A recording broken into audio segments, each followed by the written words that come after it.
Time now for a look through today's newspapers. I'm joined on the set by Alison Sargent. Hello, Alison. Hi, Will. Beginning in the UK, where many papers are focusing on a whistleblower's account of the UK's chaotic evacuation of Afghanistan. He says that because of the UK's failures, tens of thousands of Afghans were left in the country to die. We read in The Independent that this whistleblower's name is Raphael Marshall. He was an official in the UK's Foreign Office, and he's just 25 years old. He says he was the only person working on the evacuation desk, and that between 75 and 150,000 people applied to be evacuated, but fewer than 5% of them received any assistance.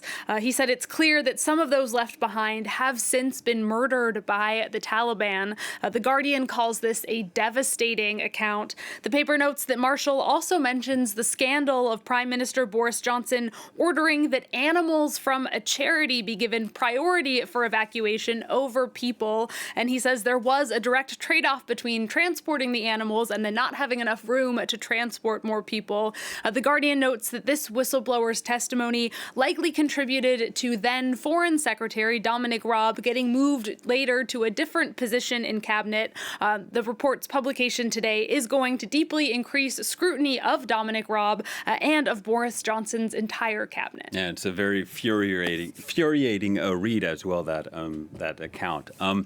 Moving on to some news out of the U.S., the Justice Department deciding to close its investigation into the 1955 murder of Emmett Till. An infuriating story as well, Will. Most Americans know the story of Emmett Till. His gruesome murder helped spark the civil rights movement. He was just 14 years old when he was lynched by two white men in Mississippi. That's after he was accused of coming on to one of their wives. Now, the New York Times explains that the white woman in question, Caroline Bryant Donham, who's now 87 years old, she allegedly admitted in an interview years later that the story she told at the time was not true. She admitted that Till actually didn't make any sexual advances.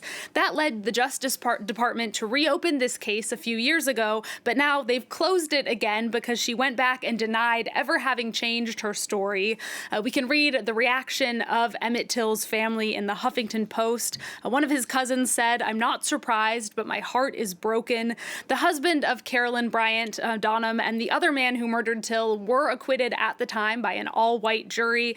They've since died. As one lawyer who met with Till's family said, this family has waited for 66 years to learn who would answer for Emmett, and now we know nobody, and that is a tragedy on top of a tragedy. All right, well, time for some lighter news here in Europe today. German Chancellor Angela Merkel, it's her last day in office. And she's leaving while she's at the height of her popularity. That's according to French paper Le Figaro. 16 years. They note that her approval rating is over 80% after those 16 years. And in case you were wondering, Will, exactly how many days Angela Merkel spent in office, well, Le Figaro has done the calculation for us. You see it there, 5,860. Just 9 days short of the record that was set by her mentor, Helmut Kohl. Now, Le Figaro is hailing that in those over 16 years, Merkel never lost her sense of simplicity. They say she always carried her own umbrella, and she loved eating potato soup, which was her favorite food that she would make herself. Now, Germany may no longer have a female prime minister when Olaf Scholz takes over from Merkel on Wednesday, but the country will be gaining its first ever cabinet where half of all positions are held by women. A German paper, the Rheinische Post here, hails the time of women on their front page. Not only will women have half of the jobs, they'll also have very high-power ministries, some of them for the first time.